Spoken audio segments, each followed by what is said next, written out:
The Mannin Line with Andy Wint.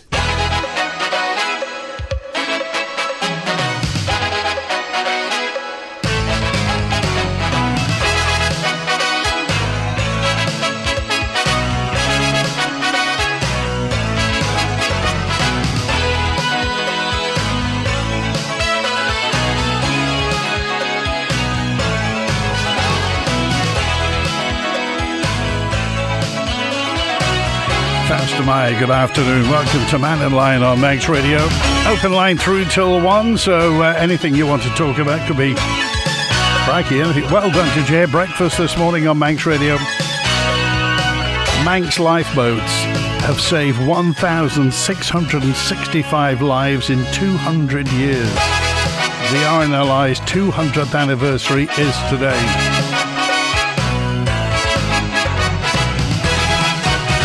I think that merits a selfie with William Hillary, don't you? I'm sure you could manage it today.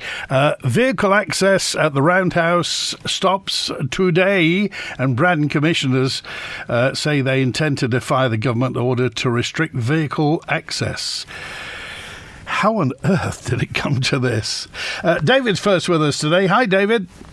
Hi, Andy. I actually sent you some pictures. I took the opportunity over the weekend to go round the facility. It wasn't open, but I did go round the whole facility there. I'm looking at them now.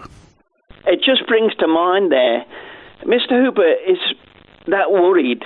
Why didn't he do something for those holes that have been there for months on end? Because you can go round the road. The holes, the tarmac road into the site, into the Roundhouse area, is perfect. Parking places, you can charge your electric car, you could probably do your wheelchair if you were there and plug it in and get some solar heating from it. But I just wonder, why does Mr. Hooper want to be in a gang that's going against the local authority, and he's trying to collect supporters from the council and ministers? I feel ashamed as an individual now in the Isle of Man, being Manx, born and bred. They can't deport me because I live here, I was born here. Is that this situation has come to this particular point. And I think, David, I think most of the public, the normal citizen will look at this and think, I mean, how did this get... If it were April the 1st, we'd say, ha, ha, ha, ha, ha, ha, ha. But, I mean, it simply has to move on. Somebody somewhere's got to do something about this, because anybody looking at us from across will just say International Business Centre, and they can't sort out access to a leisure centre. Yeah. And the other... I just wondered when I looked through... the good and the greatest in the Isle of Man, who would actually arbitrate this out? So you start at the top with a crown dependency. I know we're not in the UK, but we're a crown dependency. Does it require the governor to get involved? I don't think. Well, you just wonder where it's going to end and who is. I mean, in just a few moments' time, we'll hear from the chair of Braddan Commissioners, Andrew Jessup, who's got some choice words. But really, it's almost like, well, haven't we got better things to sort out? Can't we sort out access to a flipping leisure centre? And I just wonder, is this a distraction from Mr. Hooper because he's losing the vote on the bishop? And he's got to have something as a headline to keep himself alive. If I was the people in Ramsey now, I'd be ringing him up. If he's my MHK, I'd say to him, don't bother in future knocking on my door. And that's what they should say to him. But who's going to arbitrate this out? And maybe in the Isle of Man, through Manx Radio, we can make the decision. We'll go and have a look, make an assessment. The evidence is there, and just say, what's wrong? There's plenty of land there. Just do it. All right. Thanks, David. Bye, Andy. All right, the government's issued what Braddan commissioners describe as a... Well, I'll let the chairman tell you what sort of letter it is, stating its intention to enforce restrictions to vehicle access at its new community centre, the Roundhouse. Now, this comes after DHSC, the Department of Health and Social Care, sent a 28-day notice to prohibit access, arguing safeguarding measures put in force by Braddan commissioners weren't rigorous enough. Some of the commissioners appear to say they're going to defy the order.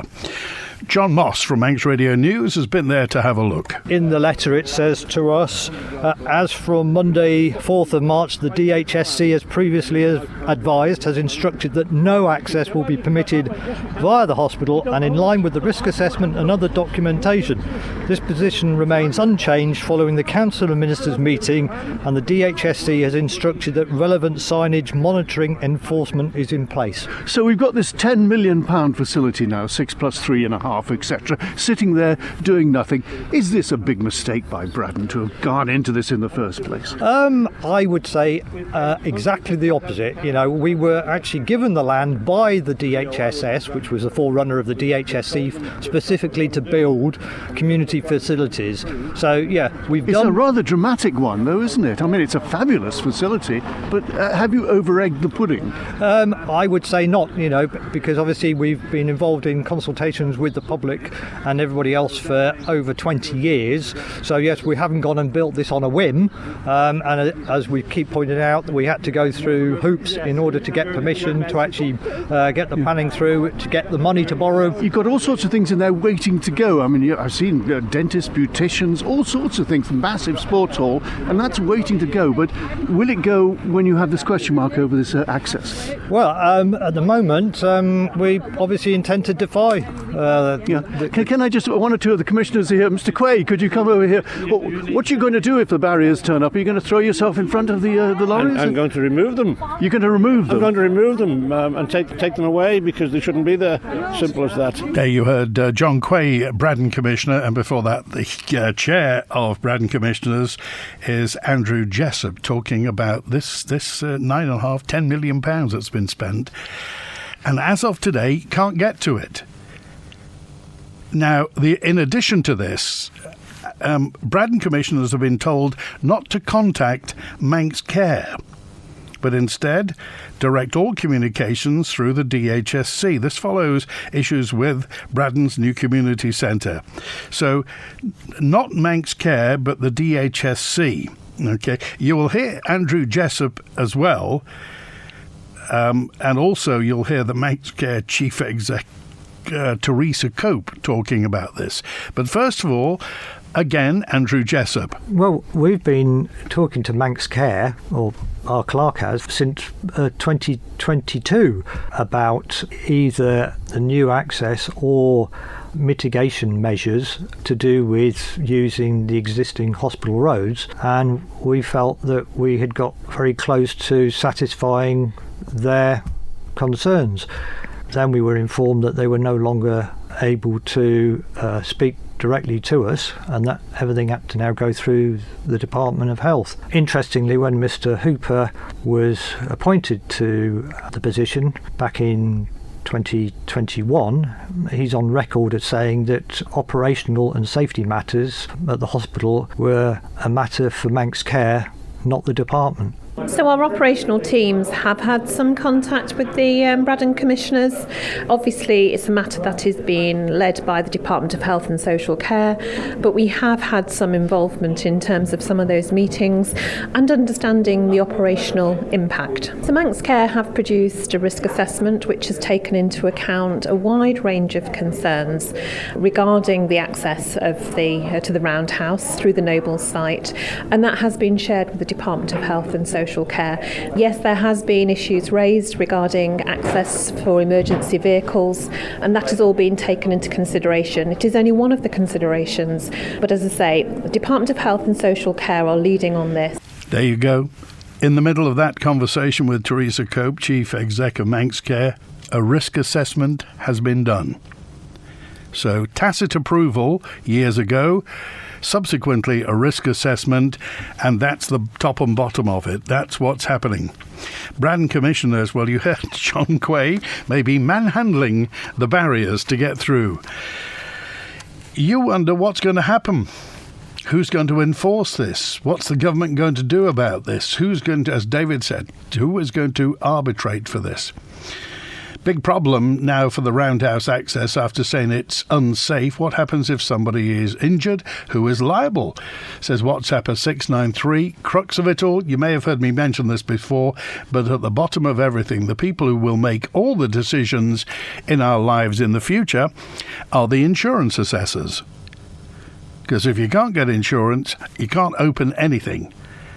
And the insurance assessors will now be looking at, and if a risk assessment's been done for the Roundhouse and the access, then the insurance assessors will have to look at it. And as the correspondent says, if there is an accident, well, who's going to foot the bill? I've supported the government. Gary dropped a note in on 773. I've supported government for many years. I appreciate elected politicians have a huge job in trying to do it as best as they can, but I'm losing respect for their stance over the Roundhouse debacle. The Chief Minister should take personal control of this issue and work with commissioners to get this facility open for business.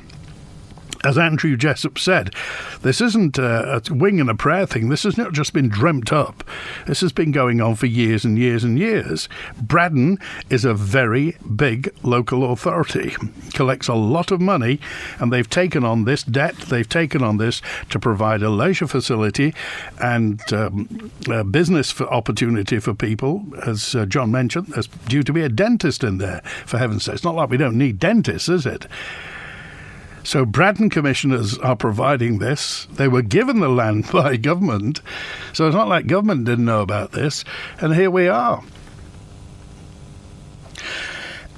More notes in as well. And this one says, Andy, the best way to attract clinicians regarding like surgeons at Nobles and what have you, maybe we have to provide suitable financial incentives, a period of low tax, trying to get doctors on the Isle of Man, and nurses, housing priority.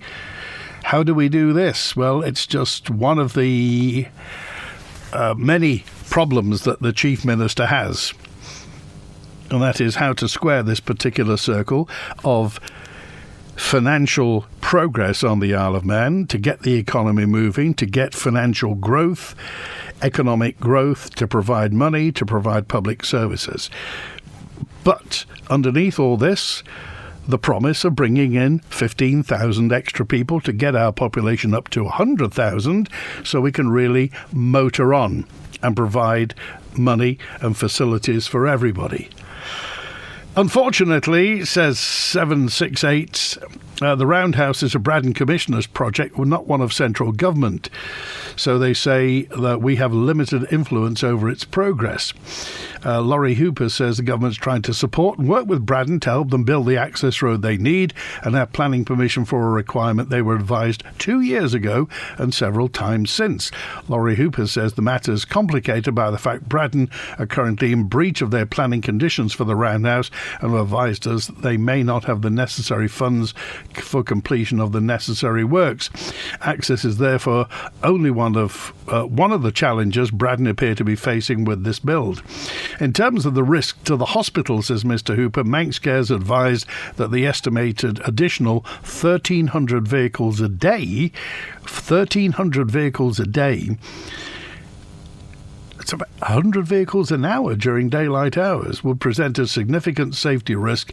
And from Mr. Hooper's perspective, the safety of operations patients and staff at Nobles is paramount. Risk assessment.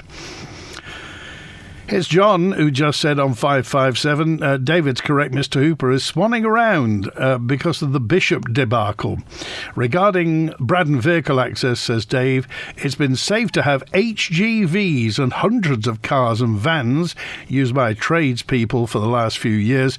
No issues reported. I think this is a bit pathetic. It's embarrassing for the Isle of Man and sounds like an ego trip for politicians. Seems Mr. Hooper is having a tantrum, says Sue, regardless of who he tramples underfoot. It's a bit extreme. Where are the thousands of vehicles going to come from? I think this is all wildly overestimated, in my opinion. And what on earth was Howard Quayle doing giving permission in the first place? Well, he was Minister for Health and Social Care, 3 to 8 at the time that it was given. It's a bit of a childish mess, says Fran. It needs to be sorted out. I'd love to be a fly on the wall at this week's meeting.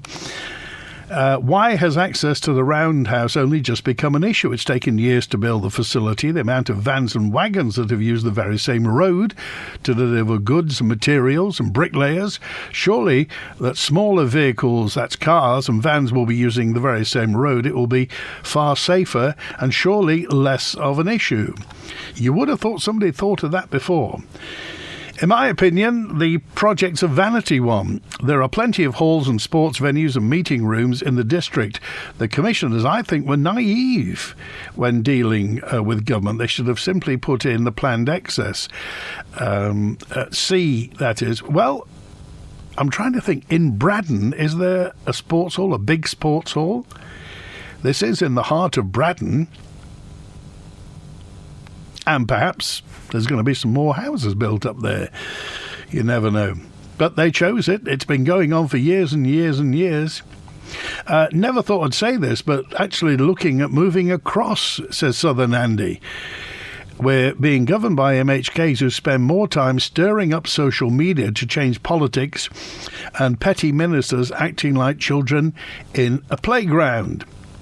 I part own a road with government 50-50 and have discovered that if a member of the public was injured, if they use the road, I'd be held liable. I can't get insurance to cover the risk, which is now cast doubt on our house insurance. 223 drops a note in. If I was to buy the other half of the government and maintain the road, I can get insurance as being the sole owner. For 3 years, I've been trying to arrange a meeting with the government department involved, but to date, no reply, no response, says 223. Thanks for that message. And 179 says, the NSC is only 10 minutes ago. I think it was totally unnecessary. Well, it's not just a sports hall, it's a leisure centre. I think they can put on, shows and stuff there. It's big enough, certainly, and you really can't do that. You can't really put a show on inside the badminton court in the NSC. Not that I know of, anyway. Kevin dropped a note in and said, Laurie Hooper's showing himself up over this and his department over the Roundhouse. This is after getting away for, the extra 2% tax. So I don't think the two things are connected, but we get the point as well. Thank you, Kev. Good to hear from you. And another way of getting rid of cars altogether, says Des. Oh, they're not going to make us walk to Braddan, are they, do you think, Desmond? They've already started constructing the access road for the roundabout. So Mike on 437 says, Andy, come on then, what is the fuss if all this has started? Now, we were meaning to get to this last week, but I'd like your opinion on this.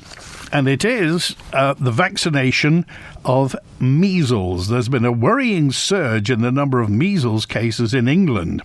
And it's behind a new campaign urging parents to get their children vaccinated against measles. In the UK, cases in the West Midlands up almost half, 46%. In the northwest of England, 19%, London, 14%. So we've asked Public Health for an update on the level of uptake on the Isle of Man. But one thing I'd like to ask you, has anybody in your family had measles lately? Is it a cause for concern? Is there an outbreak of measles on the Isle of Man, I wonder? Simon Richardson's been looking at it. Measles, mumps and rubella are all unpleasant illnesses with the potential to leave a person with ongoing health issues. The UK has seen a worrying fall-off in the number of children receiving vaccinations, especially post-COVID. MMR vaccine is administered by means of a 2-dose schedule, with the first dose recommended at 12 months and the second at 3 years and 4 months. Teens, young people and adults can catch up if they've missed one or both doses in their life and are actively encouraged to do so. Measles normally clears up in about 10 days, but complications can be extremely unpleasant, leading to blindness, seizures, meningitis, and even death. Common symptoms include high fever, sore, red and watery eyes, coughing and sneezing. Small white spots may appear in the mouth, and a blotchy red or brown rash normally appears after a few days, usually on the face and behind the ears, before spreading to the rest of the body. You can catch measles at any age if you haven't been vaccinated. Only 85% of children starting primary school in the UK have had both jabs, well below the 95% target required to halt the spread of the disease. Meanwhile, the World Health Organization has warned of the growing threat of measles. So, anybody in your circle, children, anyone else, had measles lately? If there's a spike in the UK, it could have been transferred over here because of travel. And I was reminded, by the way, MMR is the multiple vaccination that children normally have, the measles, mumps and rubella. Rubella is the other name for German measles. So we can't call it German measles anymore, it's rubella. I will never trust a vaccine again after COVID and the injuries that occurred from it. It's amazing, isn't it, how attitudes have changed. Once upon a time, vaccines were seen as universally beneficial, life-saving indeed, and certainly terribly convenient if you want to go abroad. You need to be vaccinated for some travel overseas. And certainly if you're heading to the Far East or to the Indian subcontinent, you need to be covered. There are many required vaccines to even go to certain destinations. The typhoid vaccine, diphtheria, hepatitis A, B, and many others. And once upon a time, back in the 1950s, the polio vaccination was seen as changing the world. I mean, eradicating polio was a pernicious, horrible disease, and the vaccination absolutely wiped it out. Smallpox, ditto as well. TB, consumption, tuberculosis was a killer as well. So any signs of measles on the Isle of Man? This online petition, says 715, demanding the removal of the Chief Minister.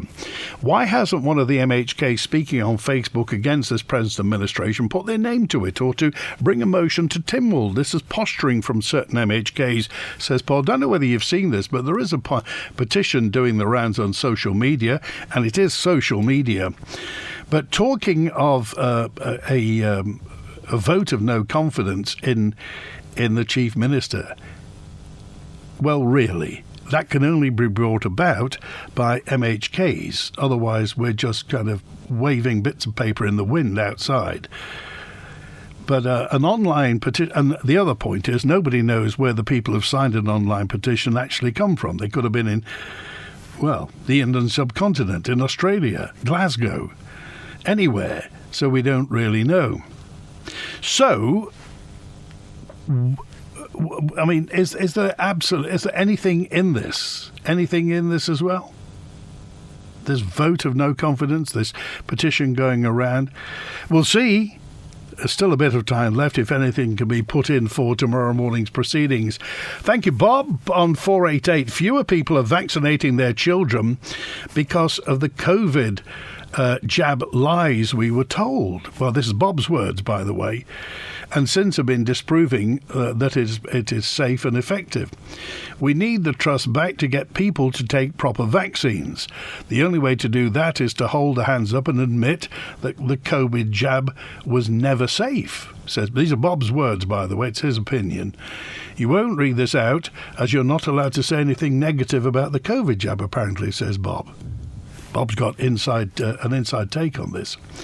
So, Bob, I mean, if you could be specific about this, what were the COVID jab lies? What were they? Please don't send me links to social media or sites coming out of Kazakhstan.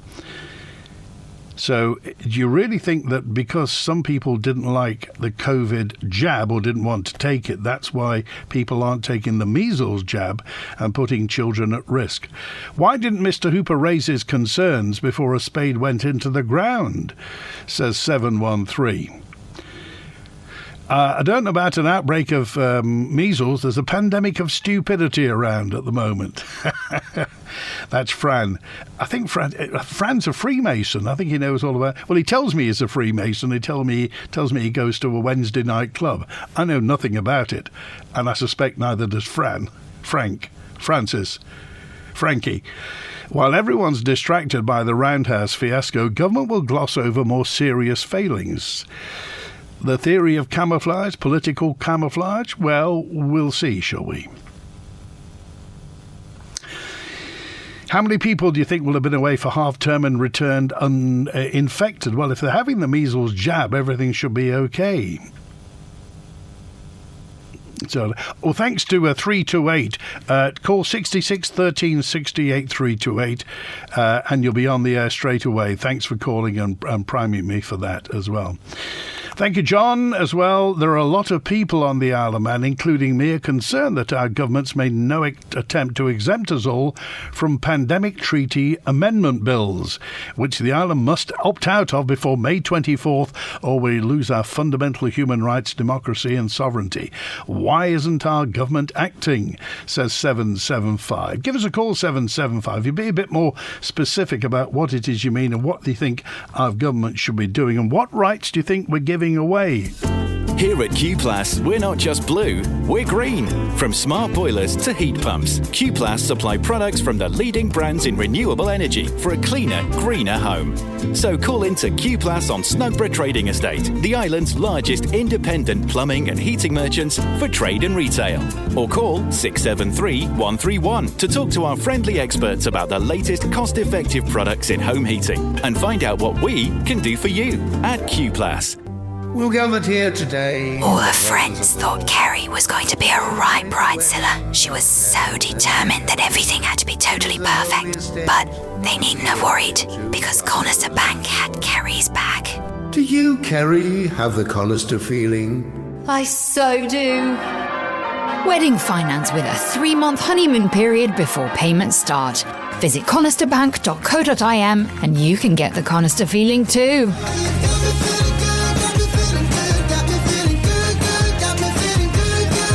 All loans are subject to status. Terms and conditions apply. Early settlement fees apply. Got some spare time on your hands? You could help our environment, help the elderly, help our children, help animals, help our community. It's Volunteers Week, and if you've ever thought about becoming a volunteer and would like to find a role that suits your interests, come along to the volunteer recruitment event sponsored by Douglas Rotary Club this Saturday 10 till 2 p.m. with free refreshments inside the garden room at the Sefton Hotel. Whatever your interest, become a volunteer. We'll help you find a great match. EVF, fueling the island and fueling you. With a great range of fresh foods and everyday essentials at our filling stations. And always great offers too. Ellen Mannin Fuels. Ahead of the 200th anniversary of the RNLI, we wanted to get a feel for what it takes to be a lifeboat volunteer. On Thursday evening, I was invited to go out with the crew from Port Erin Station aboard the inshore lifeboat. What ensued for just over an hour could be likened to the most intense rollercoaster ride of my life. Listen as I hold on with all hope to my microphone on Exercise with Port Erin RNLI. That's Island Life with me, Lewis Foster, tonight at 6 o'clock. Available as a podcast afterwards at manxradio.com.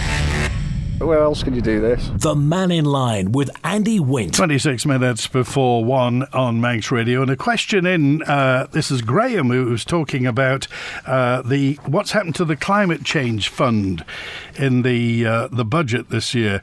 What's going to happen? The Climate Change Fund's preserving its current total of £25.7 million unallocated funding for the forthcoming year, apparently ready to assist departments in the meeting the Isle of Man's net zero carbon emissions target by 2050. We have to be net zero by 2050. Funding in this year's programme includes £10 million for climate change mitigation and adaptation projects as well. So we are preserving this climate fund, but apart from, where's the money going? This climate change fund, £25.7 million unallocated funding, assisting departments to meet the net zero carbon emissions target. So the money is still there. It's just that we don't quite know where it's going. Later on, Monday and Friday, remember, throughout our 60th anniversary year, this is our 60th anniversary year. Did you know? 1964. We first got on the air. Every Monday and Friday, we delve into the archives. And today, there's an absolute belter, a stoter today. You'll hear one of Manx Radio's most popular presenters paying his own musical tribute to a Manx tradition. I think this is dating back to the 1960s. It's one of Manx Radio's favourite presenters, sadly no longer with us, but after Mannin Line today, you'll hear our 60th anniversary delve back into the archive. A fine Manx tradition. Jonathan says 100% of the petitioners are genuine and live on the Isle of Man. How do you know that, Jonathan? Is it your petition, Jonathan? I didn't know as well. The other thing is, remember, you can make up email addresses anywhere. So how do we know? I mean, social media is terrific. It's lots of fun, but it's not 100% infallible, is it? So the petition was started because MHKs failed to make themselves accountable for the way the taxpayer is being turned over by a government that wastes tens of millions of pounds a year and puts up taxes for the low paid, says Jonathan. So this is the reason. However, Jonathan, I'll say it's fine. I applaud the fact you're putting... I take it it's your petition because you know all about it. But nothing's going to happen until 13 MHKs vote against the Chief Minister. It has to be there. Legco's out of it now, so Legco has no say. It has to be 13 MHKs. As yet, nobody's put their head up and said. Braddan, as expected, massively overspent on the complex, and now they scream that the government won't let them use the private hospital roads. That was ever in the plans, as they are fully aware, says 715. It's unbelievable that they're going to remove barriers, says Jewan. They know they're in the wrong. Surely everybody took advice where this is concerned. Surely everybody knows. You say that it's Manx Radio's 60th birthday this year. What actual date is it? Actually, there are two. Typical, isn't it? There are two. Manx Radio came on air for the TT in 1964. We broadcast from around the course in 1964 and then was officially opened by the Lieutenant Governor later on that year. There's a book all about it. You not read the book, The Nation Station? It's great fun. Remember when we were told, says 488, that COVID jabs stopped transmission and we needed 80% uptake to get herd immunity. Then when people caught COVID, it was 90% effective. Everybody ended up in the 5%. Pfizer admitted in court under oath it was never tested against transmission. They were the lies, says 488. Well, thanks for your opinion, but does that also mean that people aren't taking measles jabs as well? We did. Let's face it. Everybody believed in vaccinations, didn't they? Everybody wanted a vaccination. You were going on holiday to the Far East, couldn't wait to get those jabs. Got to get the jabs in, diphtheria, hepatitis and typhoid. I just wonder, when did vaccines suddenly... I know COVID was big, but was it that big that we forgot how much good vaccines did in the past? Don't want to go back to the days of the iron lung with polio, do we? Did you spot? Oh, and thank you. It's good to hear from you, Val, who said, I really enjoyed the breakfast this morning with the RNLI. I think everybody, you said people should get a selfie with Sir William Hillary. He is just below us, the big statue of William Hillary below us, just on Douglas Head. So if you want to come and see William Hillary, he's up here. And 1,665 lives saved in 200 years. I don't know about you. I know a few people who are lifeboat crew around the Isle of Man. I'll be honest with you. Do you know how they do it? Do you know how people who are on the lifeboat actually put their lives in the middle of the dark and the winter, the howling gale and the roaring seas? They go out and they look after people at sea. It's stunning. It's absolutely tremendous. And for the last 200 years, the RNLI has worked to keep us all safe while at sea. 250 lifeboat stations, more than 400 lifeboats in operations. A number, of course, here are on the Isle of Man. You may have heard people from the RNLI on the breakfast show this morning. Absolutely fantastic. Thanks also to lots of comment coming. I'll try and get to most of the comments today. Hopefully I will anyway. What procedures are for the public to follow are in place when the war starts with Russia? Do we have shelters and radiation tablets at the ready, says TJ. I think you're getting a bit ahead of yourself, TJ, to be quite honest. I don't think we're at that stage yet. But no doubt Home Affairs have got it on their radar. It's 19 minutes before 1, and Richard's with us. Hi, Richard. How you doing? You all right, mate? Good, thanks. Yeah, I was just thinking about Manx Care, and I'm not really on Mannin Line very often, but I know it's public service broadcasting, so I'm cluing up. Anyway, I get away iPad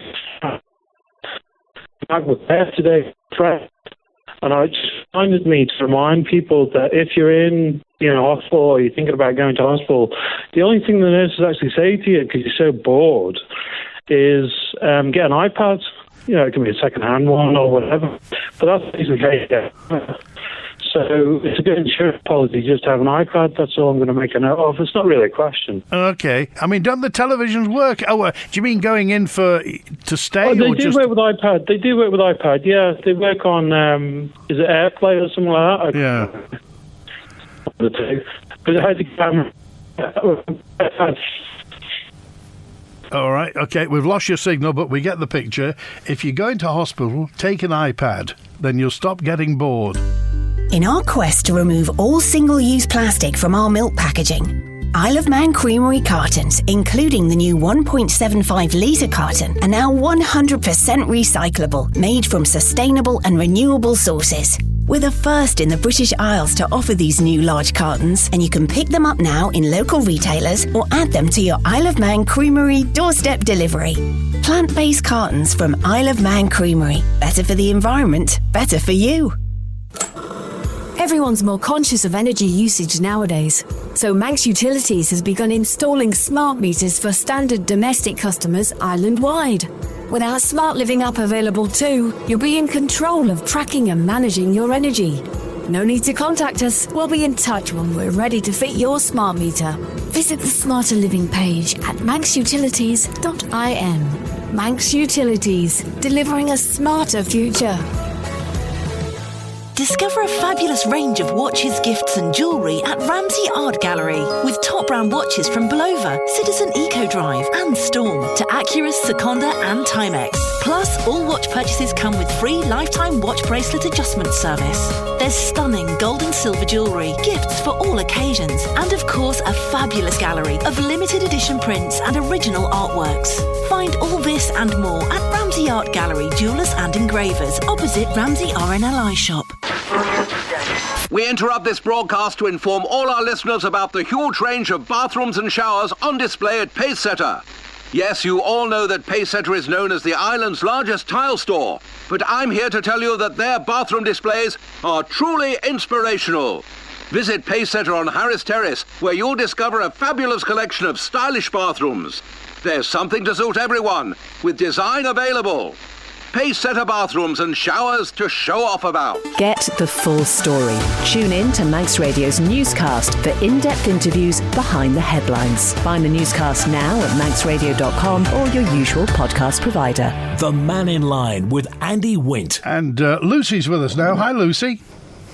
Hiya, you're right. Good, thanks. Yeah, what's on your mind? Well, I was just ringing to let you know that we had our RNLI night, our charity fundraiser, on Saturday night. Oh, where was it? At the Welbeck Hotel in Douglas. Okay. Yeah, so we have many teams over from UK, Ireland and afar, Wales, and we thought we'd give back because they've been coming to us every time they come over to the Isle of Man to carry out their duties, and we give them preferential rates as it is, but I thought it would be good to raise some more funds for them. So I came up with, I got given the idea to do a charity fundraiser event. Okay, so when you say Saturday. I mean, is this RNLI teams that come to the Isle of Man? It is, yeah. So the various community teams, etc. Okay, how much did you raise on Saturday? Over £1,000. That's fantastic. It's around 1,040 to 1,050. I've just found some more money in in a bucket. So. And okay, were you just collecting? Was there a raffle or what was it? There was a raffle. Ticket on the door was £15 per person. So half of that went to the RNLI, and half of that was fish and chips for each person. And then they entered into the raffle, which was a minimum of £5 donation. I don't know about you, Lucy, but being on a lifeboat crew would frighten the life out of me. I mean, I simply don't know how they do it. No, I don't either, but what they do is fantastic. We were lucky enough to have two of them in with us. The rest, of course, were at Westminster Abbey. But we were lucky to have Lee and Simon in and have the support of the local lifeboat station, because they brought all the bunting, and we had a cardboard cutout and various things all around the hotel decorating it, some flags outside as well. So it was fantastically supported by the lifeboat teams as well. Okay, well, next time you have one, another RNLI night, just let us know and we'll give it a plug. I will, yeah. It was running a hotel and trying to organise various events alongside this, it was a bit of a challenge, but we got there and it was an amazingly successful night, so I'm just really proud of how we did, really. Brilliant. Thanks for that, Lucy. It's good to hear. When does the cheque get handed over? So Claire Barber as well, the MHK, she came in to support. Sorry, I nearly missed her there. She came in to support, and she said we're going to be doing a press release sometime this week, so I'll keep you updated on that. Appreciate it, Lucy. Thanks for calling. All right. Good to hear from you. Back to the many messages in today and the procedures. We've done the Russian one. I don't think we're at World War yet. The climate change 25 million was allocated by David Ashford when he was Treasury Minister. The next year, Dr. Allinson gave 5.4 million more to it, and this year he gave up to 10 million pounds more. Half what extra went to health this year, and 4 million more than's going to the roads when we really need money so much, especially when we haven't spent the first 25 million. It would be nice to know what that climate change fund is going on. People are blaming each other for the Roundhouse debacle, and of course, says Sue on 768, solves nothing, doesn't do anything. Point at each other all you want. So Mr. Hooper, the Minister of DHSC, needs to get a grip, start working with the commissioners to find a solution as well. I'm sure the truth will come out. It can't be it can't be just one side's fault. Surely people knew somebody somewhere must have known what was going to happen. As Teresa Cope mentioned, there was a risk assessment done at some point. We don't know when, but surely there was a result of that risk assessment, and surely the notes got distributed to everybody, and somebody would say there's a red flag here, something's going to happen. At least the bishop's vote gives Tynwald a code of practice that may challenge their devotion to atheism and this eager push for nihilistic assisted death, says TJ. I feel the politicians should consider the Christian perspective. Well, I don't know whether you spotted last week, but Westminster's getting very animated by the fact that we have an assisted dying bill that is on the way. Of course, there's no decision on it yet. There's been no decision on it. But Westminster is bothered about it, and of course typically I think they may get hold of the wrong end of the stick. There's lots of talk about death tourism, whereas our bill will specifically be for people who've been resident on the Isle of Man for more than 2 years. I think, says John in Farm Hill, the opposition to vaccination came about a few years ago when a doctor said there was a link between MMR and autism. Of course, that's been disproven. Some people now believe all vaccines are dangerous. That was very much the thing at the time, wasn't it? A link between MMR and autism, but no. Ramsey commissioners were told the £40 million climate fund, now £25 million, was for studies and reports only. Of course, now Mrs Kane has moved to DESC, who is running the Climate Change Transformation Board. At the moment, I think it's still Mrs Kane, but I'm corrected. The fear of vaccinations, traditionally manufactured vaccines are proven to be safe, unlike this new type of mRNA, which was used in the pandemic, says 962. I think that's changed people's view of it. People are suspicious and possibly fearful. So we move on. Has Kroger been liquidated? What's going on about the gas? Do you know? Nobody knows at the moment. The Kroger gas project has very much gone on the back boiler. We don't quite know what's happening with that, but we'll wait to hear from Kroger. I mentioned we've got this 60th. Oh, I found out, by the way, a gentleman said, when is Manx Radio's 60th anniversary? Manx Radio went on the air 29th of June 1964. So the 29th of June was the official kind of transmission. There was a big do later on that year for an official start when they got the governor and everybody involved, and they opened it officially. But the 29th of June it was. And I say without any shred of bigging us up, we're the oldest radio station in the British Isles. No radio station. There have been other radio stations that have changed names and what have you, but Manx Radio has been Manx Radio since 1964. In fact, at that time, on Tynwald Day in 1964, Radio Caroline started in Ramsey Bay, and Manx Radio still here. All the other radio stations come and they go. Steve's on now. Hi, Steve. How's it going? All right, fella? Good, thanks, yeah. Living the dream. Good man. Yeah, about the Roundhouse, I just think absolute total waste of money and total waste of time. I've been in there. I won't say what work I was doing, but I was doing some work in there, so while I'm in there, I had to walk around, and it's exactly the same as you would think the NSC is. They're putting a cafeteria in downstairs. There's a sports hall, a soft play area, which is about 10 foot by 10 foot square, which is absolutely useless. Something else is built with no thought gone into it. An outside play area, which is for the older kids, which, rains, let's say the word raining all the time in the Isle of Man, you never get to use it. It's a total disgrace. They put a dentist in already upstairs. Let's hope it is an NHS dentist and not a private one, which let's hope that is the case. And they've got a couple of salons in there.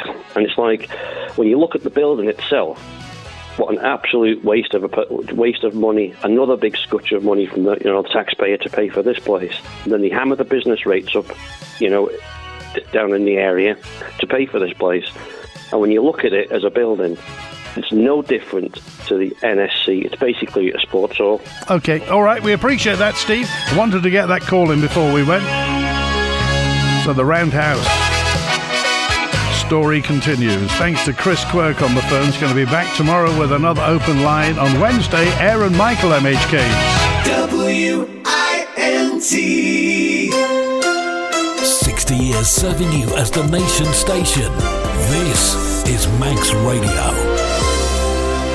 Through 60 years, Manx Radio's remit has always been to entertain, and sometimes in a uniquely Manx way. Take this, the Manx equivalent of the Little House on the Prairie, from a special and gifted Manx Radio presenter. Now then, are you sitting comfortably? And I have to be careful how I say that. This is where we welcome one of the island's most popular folk singers, the voice of the fabulous David Callister on Manx Radio Country and Western Date. The country folks from the American backwoods had to create their own forms of amusement, and when it came to making up songs, they could only draw on their everyday experiences and sing about everyday things. Here's a modern country song which may well have summed up the attitudes of the hill folks towards their primitive sanitary arrangements, and it's called Ode to the Little Brown Shack Out Back.